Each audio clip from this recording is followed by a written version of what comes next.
the Oilers get their guy back. They've survived the last 3 months or so without Evander Kane, who comes back pretty quickly after that gruesome skate cut injury suffered November 8th in Tampa Bay. We all remember the scene and how scary that was.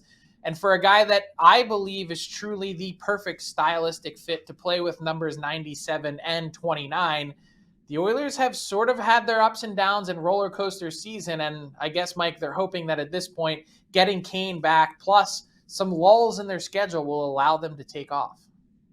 A little bit of both. And I think for me, there's a couple things that Kane really brings to the Oilers that they need. And the first off is that he's just got that grit and physical presence that every team could use more of. I remember covering that team and being between the benches in playoffs last year. And Kane is the first person at the edge of the bench, constantly yapping at the other team. He's physically brings that part of it. And that filters into what I think the Oilers really need to fix is what they've done on home ice, especially recently. They've lost 6 of the last times there.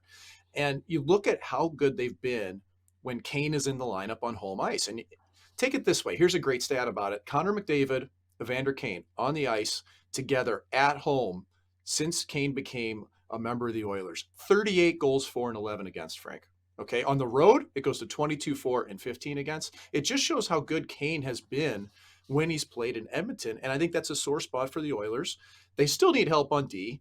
But hey, man, Jack Campbell's played well since he switched his gear out. And I think for me, Kane just brings some roundness to that club that they could use up front, and you can never have enough of it.